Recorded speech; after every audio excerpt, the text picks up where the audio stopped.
Okay. Shelley, Volume 1, Chapter 5. Remember, Victor's just brought the creation to life, and then he heroically ran away from it and basically abandoned and forgot about it and fell into a nervous exhaustion for months. Okay.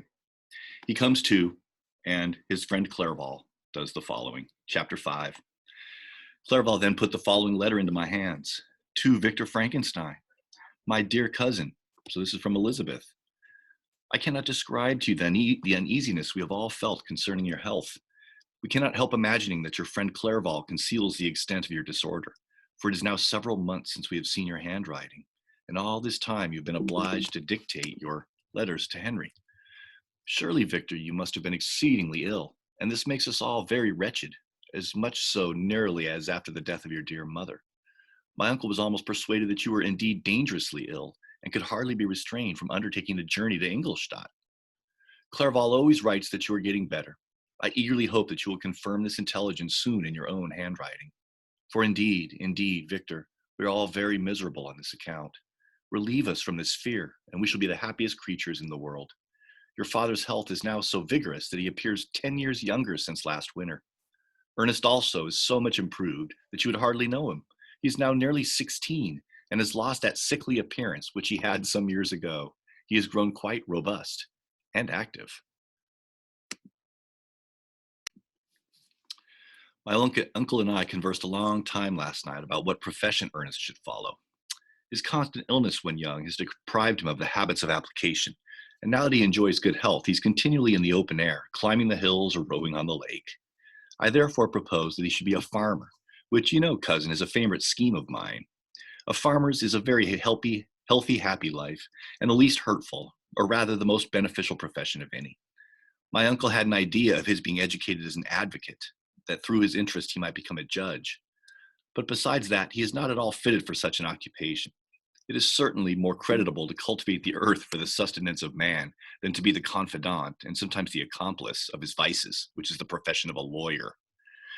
I said that the employments of a prosperous farmer, if they were not a more honorable, they were at least a happier species of occupation than that of a judge, whose misfortune it was always to meddle with the dark side of human nature. My uncle smiled and said that I ought to be an advocate myself, which put an end to the conversation on that subject. And now I must tell you a little story that will please and perhaps amuse you. Do you not remember Justine Moritz? This is our other character that's significant. Probably you do not. I will relate the history of Justine Moritz, therefore, in a few words.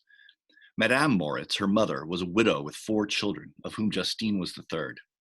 This girl had always been the favorite of her father, but through a strange perversity, her mother could not endure her, and after the death of Monsieur Moritz, treated her very ill. My aunt observed this, and when Justine was 12 years of age, prevailed on her mother to allow her to live at our house. The republican institutions of our country have produced simpler and happier manners than those which prevail in the great monarchies that surround it. Hence, there's less distinction between the several classes of its inhabitants, and the lower orders, being neither so poor nor so despised, their manners are more refined and moral. A servant in Geneva does not mean the same thing as a servant in France and England. Justine, thus received in our family, learned the duties of a servant, a condition which, in our fortunate country, does not include the idea of ignorance and a sacrifice of the dignity of a human being. After what I've said, I dare say you will well remember the heroine of my little tale, for Justine was a great favorite of yours, Elizabeth saying to Victor, and I recollect you once remarked that if you were in an ill humor, one glance from Justine could dissipate it, for the same reason that Ariosto gives concerning the beauty of Angelica. She looked so frank-hearted and happy. My aunt conceived a new attachment, great attachment for her, by which she was induced to give her an education superior to that which she had at first intended. This benefit was fully repaid. Justine was the most grateful little creature in the world. I do not mean that she made any professions. I never heard one pass her lips. But you could see by her eyes that she almost adored her protectress. Although her disposition was gay and in many respects inconsiderate, yet she paid the greatest attention to every gesture of my aunt. She thought her the model of all excellence and endeavored to imitate her phraseology and manners, so that even now she often reminds me of her. When my dearest aunt died, everyone was too much occupied in their own grief to notice poor Justine, who had attended her during her illness with the most anxious affection. Poor Justine was very ill, but other trials were reserved for her. One by one, her brothers and sisters died, and her mother, with the exception of her neglected daughter, was left childless. The conscience of the woman was troubled. She began to think that the deaths of her favorites was a judgment from heaven to chastise her partiality. She was a Roman Catholic, and I believe her confessor confirmed the idea which she had conceived. Accordingly, a few months after your departure for Ingolstadt, Justine was called home by her repentant mother. Poor girl, she wept when she quitted our house. She was much altered since the death of my aunt. Grief had given softness and a winning mildness to her manners, which had before been remarkable for vivacity. Nor was her residence at her mother's house of a nature to restore her gaiety. The poor woman was very vacillating in her repentance. She sometimes begged Justine to forgive her unkindness, but much oftener accused her of having caused the deaths of her brother and sisters. Perpetual fretting at length threw Madame Moritz into a decline, which at first increased her irritability, but she is now at peace forever. She died on the first approach of cold weather, at the beginning of this last winter. Justine has returned to us, and I assure you I love her tenderly. She's very clever and gentle, and extremely pretty. As I mentioned before, her mien and her expressions continually remind me of my dear aunt. I must say also a few words to you, my dear cousin, of little darling William. I wish you could see him. He's very tall of his age, with sweet, laughing blue eyes, dark eyelashes, and curling hair. When he smiles, two little dimples appear on each cheek, which are rosy with health. He's already had one or two little wives, but Louisa Biron is his favorite, a pretty little girl of 5 years of age. Now, dear Victor, I dare say you wish to be indulged in a little gossip concerning the good people of Geneva. The pretty Miss Mansfield has already received the congratulatory visits on her approaching marriage with a young Englishman, John Melbourne, Esquire. Her ugly sister, Manon, married Monsieur Dulvillard, the rich banker, last autumn. Your favorite schoolfellow, Louis Manoir, has suffered several misfortunes since the departure of Clerval from Geneva, but he has already recovered his spirits and is reported to be on the point of marrying a very lively, pretty Frenchwoman, Madame Tavernier. She is a widow and much older than Manoir, but she's very much admired and a favorite with everybody. Is Elizabeth hinting at marriage here with all these other marriage news? I have written myself into good spirits, dear cousin, yet I cannot conclude without again anxiously inquiring concerning your health. Dear Victor, if you are not very ill, write yourself and make your father and all of us happy. Or I cannot bear to think of the other side of the question. My tears already flow. Adieu, my dearest cousin. Elizabeth Lavenza, Geneva, March 18th, 17, blah, blah, blah, blah. Dear, dear Elizabeth, I exclaimed when I had read her letter. I will write instantly and relieve them from the anxiety they must feel. I wrote, and this exertion greatly fatigued me, but my convalescence had commenced and proceeded regularly. In another fortnight, I was able to leave my chamber. One of my first duties on my recovery was to introduce Clerval to the several professors of the university. In doing this, I underwent a kind of rough usage, ill-befitting the wounds that my mind had sustained. Ever since the fatal night when he brought the creation to life, the end of my labors and the beginning of my misfortunes, I had conceived a violent antipathy even to the name of natural philosophy. When I was otherwise quite restored to health, the sight of a chemical instrument would renew all the agony of my nervous symptoms. Henry saw this and had removed all my apparatus from my view. He had also changed my apartment, for he perceived that I had acquired a dislike for the room which had previously been my laboratory. But these cares of Clerval were made of no avail when I visited the professors. Monsieur Waldman inflicted torture when he praised, with kindness and warmth, the astonishing progress I had made in the sciences. He soon perceived that I disliked the subject, but not guessing the real cause, he attributed my feelings to modesty and changed the subject from my improvement to the science itself, with a desire, as I evidently saw, of drawing me out. What could I do? He meant to please, but he tormented me. I felt as if he had placed carefully, one by one, in my view, those instruments which were to be afterwards used in putting me to a slow and cruel death. I writhed under his words, yet dared not exhibit the pain I felt. Clerval, whose eyes and feelings were always quick in discerning the sensations of others, declined the subject, alleging in excuse his total ignorance, and the conversation took a more general turn. I thanked my friend from my heart, but I did not speak.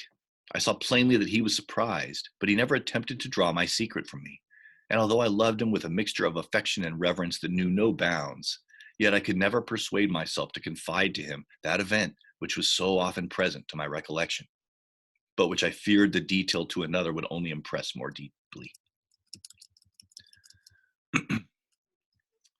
Monsieur Kremp was not equally docile, and in my condition at that time of almost insupportable sensitiveness, his harsh, blunt encomiums gave me even more pain than the benevolent approbation of Monsieur Waldman. "Damn the fellow!" cried he. "Why, Monsieur Clerval, I assure you he has outstripped us all. Ah, I stare if you please, but it is nevertheless true. A youngster who, but a few years ago, believed Cornelius Agrippa as firmly as the gospel, has now set himself at the head of the university. And if he is not soon pulled down, we shall all be out of countenance. Aye, aye," continued he, observing my face expressive of suffering. "Monsieur Frankenstein is modest, an excellent quality in a young man. Young men should be diffident of themselves, you know, Monsieur Clerval. I was myself when young, but that wears out in a very short time." Monsieur Kremp had now commenced a eulogy on himself, which happily turned the conversation from a subject that was so annoying to me. Clerval was no natural philosopher. His imagination was too vivid for the minutiae of science. Languages were his principal study, and he sought, by acquiring the elements, to open a field for self-instruction on his return to Geneva. Persian, Arabic, and Hebrew gained his attention after he had made himself perfectly master of Greek and Latin. For my own part, idleness had ever been irksome to me, and now that I wished to fly from reflection and hated my former studies, I felt great relief in being the fellow pupil with my friend, and found not only instruction but consolation in the works of the Orientalists. Their melancholy is soothing, and their joy elevating to a degree I never experienced in studying the authors of any other country. When you read their writings, life appears to consist in a warm sun and garden of roses, in the smiles and frowns of a fair enemy, and the fire that consumes your own heart. How different from the manly and heroical poetry of Greece and Rome. I don't really know what to make of that, everybody. Summer passed away in these occupations, and my return to Geneva was fixed for the latter end of autumn. Remember, he's been gone for years from Geneva. But being delayed by several accidents, winter and snow arrived. The roads were deemed impassable, and my journey was retarded until the ensuing spring. I felt this delay very bitterly, for I longed to see my native town and my beloved friends. My return had only been delayed so long from an unwillingness to leave Clerval in a strange place before I become acquainted with any of its inhabitants. The winter, however, was spent cheerfully, and although the spring was uncommonly late, when it came, its beauty compensated for its dilatoriness. The month of May had already commenced, and I expected the letter daily which was to fix the date of my departure, when Henry proposed a pedestrian tour in the environs of Ingolstadt, that I might bid a personal farewell to the country I had so long inhabited.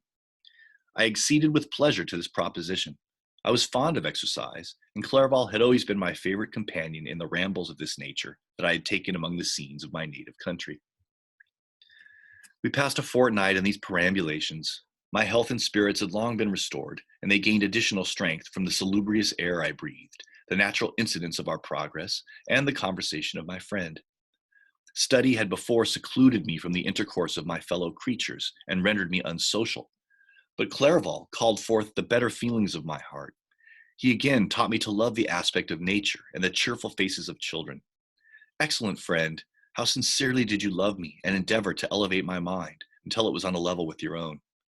A selfish pursuit had cramped and narrowed me until your gentleness and affection warmed and opened my senses. I became the same happy creature who, a few years ago, loved and beloved by all, had no sorrow or care. When happy, inanimate nature had the power of bestowing on me the most delightful sensations.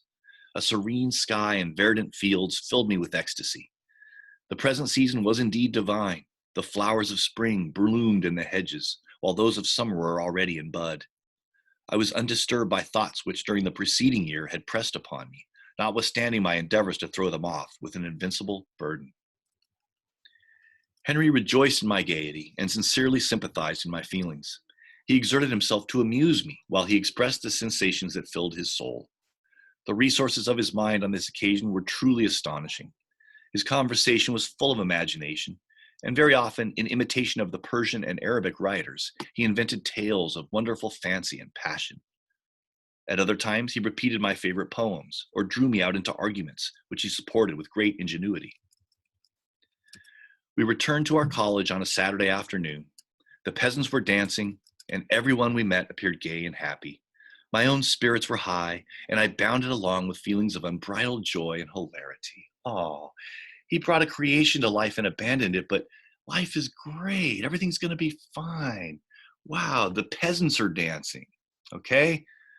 Boy, where's it going to go from here? Anyway, thank you. I will now end the recording if I possibly can. Bye.